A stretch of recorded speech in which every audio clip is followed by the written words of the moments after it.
Um filamento que tem baixa absorção de umidade e que vai te ajudar a imprimir em 3D peças mais fortes, rígidas e que tem mais durabilidade. Acha que é impossível? Então se liga, porque nesse vídeo eu vou te mostrar que esse filamento está mais perto de você do que você imagina. Finalmente eu estou trazendo até você um filamento que tem fibra de carbono na composição. Eu já tive a oportunidade de experimentar ele.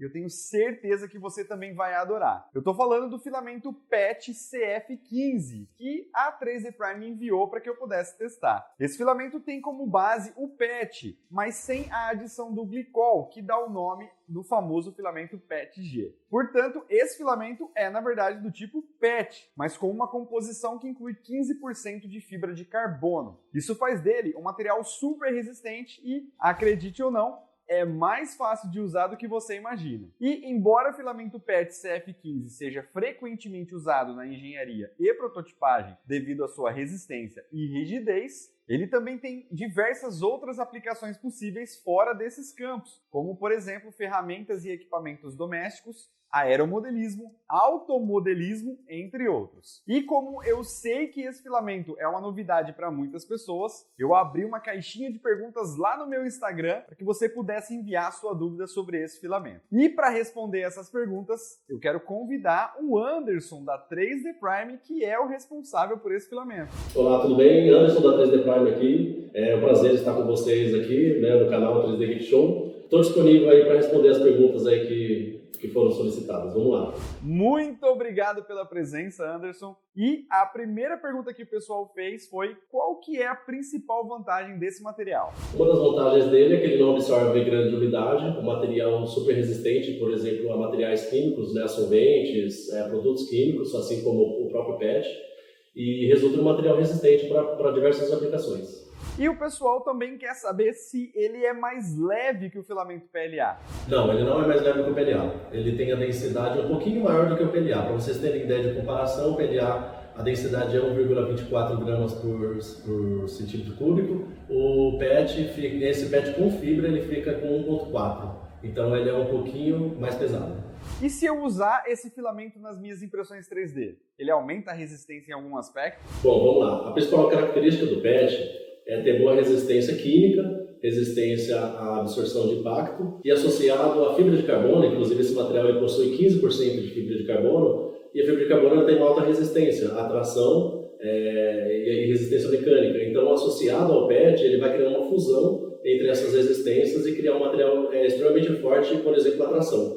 Um material muito interessante. E a gente sabe que o filamento PLA, por exemplo, não é muito recomendado para exposição ao tempo. Sendo assim, qual a resistência desse filamento com fibra de carbono em relação à exposição ao tempo? Bom, vamos lá. O PET, em geral, ele tem uma boa resistência à intempérie, sim. Ele não sofre muito como o ABS, por exemplo, com amarelamento, luz UV. Vocês podem ver até pelas garrafas PET, que a gente se conhece, a gente utiliza muito. Mesmo as coloridas, existem as verdes. Elas ficam expostas ao tempo, elas não têm grandes problemas com intempéries. Então, esse material também, a fibra de carbono, não é um problema associado ao PET. Sim, o fato de ter fibra de carbono, teoricamente, não vai aumentar nem diminuir ali a questão de resistência a intempéries. Vai manter ele ali por conta da base que é o PET mesmo. E para qual tipo de impressora ele é mais indicado? Peças indicadas para PET com fibra são peças técnicas, com certeza. São peças que você vai precisar resistência à tração, uma boa resistência mecânica, geralmente peças ali de engenharia, peças de prototipagem, peças mais interessantes ali para a indústria mesmo, São peças que você precisa de uma resistência, principalmente à tração, de certa forma impacto, resistência à dureza. Claro que é possível imprimir peças também, não só da parte industrial, como por exemplo peças de aeromodelismo, peças de drones, peças que ali vão sofrer impactos, vão precisar de resistência até intempéries mesmo ali ao tempo, ao sol, resistência ao sol. Então também há outras aplicações relacionadas também não tanto à indústria, mas também a outras aplicações. Eu preciso fazer algum upgrade na minha impressora 3D para poder imprimir com esse filamento? Com certeza precisa trocar o bico. É possível imprimir com o bico de latão comum da impressora, você não vai conseguir imprimir 200 gramas no máximo. É um material altamente abrasivo, você tem um aspecto superficial dele já é um pouco poroso, por conta das fibras. Como eu comentei anteriormente, ele tem 15% de fibra, então ele é altamente abrasivo. com certeza ele vai danificar o bico rapidamente ali. Inclusive, nós fizemos testes aqui com impressões com bico comum, chega uma hora que o bico ele expande tanto que o filamento passa direto. Então, é indicado ter um bico com resistência, um bico de aço carbono de alta dureza, para resistência a esse tipo de materiais que são abrasivos mesmo. Inclusive, esse tipo de bico ele não é difícil de se achar. Acha muito facilmente, né, em lojas de impressão 3D, bico de aço endurecido se encontra facilmente. Em relação às configurações de impressão, esse filamento usa alguma configuração especial? Legal. Esse material é um PET, né, parecido muito com o PETG, o nosso PETG, porém ele não tem adição de glicol para facilitar ali na extrusão. Esse material é um PET comum com 15%, aplicação de 15% de fibra de carbono. Material muito fácil de imprimir, a temperatura do bico praticamente vai ser a mesma do PETG, né, entre 240 e 270 graus. Na mesa você pode utilizar entre 60 e 70 graus normalmente. E a gente recomenda sempre, assim como o PET, usar a altura do bico, a altura de camada, acima de 2 milímetros. Praticamente seria isso daí. A velocidade é lento, mesmo como o PETG também, entre 40 e 60 milímetros por segundo. Um material super fácil de lidar, como todo mundo já tem costume com o PETG mesmo. Olha, essa foi uma das perguntas que o pessoal mais fez lá no Instagram, hein? Esse filamento é fácil de imprimir numa impressora aberta básica, tipo a Ender 3, por exemplo? Com certeza.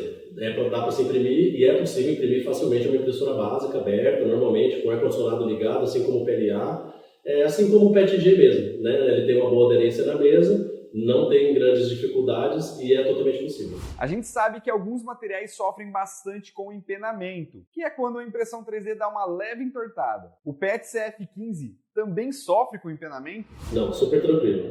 Assim como o próprio PETG também, né? Sempre estou comparando aqui o PETG, afinal é derivado do PET, então a taxa de empenamento é muito baixa. Não vai ser como o PLA, que a taxa de contração ali é praticamente zero. O PET tem um pouquinho, mas ali uma aplicação de um adesivo, né, alguma aplicação ali em cima da mesa de vidro, ele vai aderir normalmente, não tem os efeitos do arco ali temidos do ABS, por exemplo, é muito longe disso. Muito comparado novamente, de novo, ao PETG mesmo. Outra questão muito perguntada foi em relação à umidade. Esse filamento é como os demais e absorve muita umidade? Muito boa pergunta.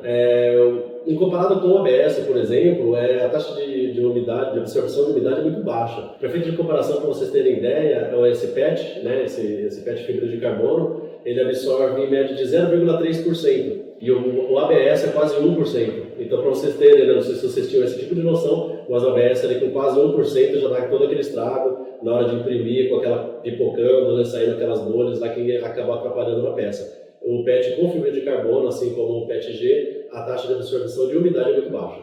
E para finalizar, precisa ter algum cuidado especial em relação a esse tipo de material? Esse material não tem grandes exigências, né? Ele não tem, como comentei, a taxa de absorção de umidade é baixa, porém é recomendável sim colocar sempre dentro do saco da sílica, né, com sílica, saquinho fechado, para ele diminuir ali a possibilidade de estar absorvendo uma certa umidade ali, mesmo que mínima.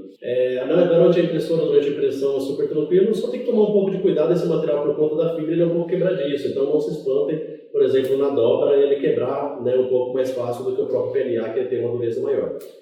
Com os cuidados mínimos ali no manuseio, esse material vai ser super fácil de imprimir. Anderson, quero agradecer demais a sua participação aqui no canal e eu espero que todas as dúvidas do pessoal tenham sido respondidas. Legal, pessoal, é isso daí. Muito obrigado aí pela participação. Espero ter respondido as perguntas, tirado as dúvidas, mas tendo outras que, né, de repente não foram perguntadas, fique à disposição nos contatar, nos chamar aqui para tirarmos as dúvidas. Temos um material aí para venda, um material muito legal, muito bacana e espero que vocês gostem aí. Legal. Valeu, Murilão. E se você ainda ficou com alguma dúvida, deixa um comentário aí que eu te respondo. E para quem quiser saber mais informações a respeito desse filamento, é só acessar o site da 3D Prime nesse link que está aí na descrição. Não esquece que o canal continua lá nas outras redes sociais e até o próximo episódio. Tchau!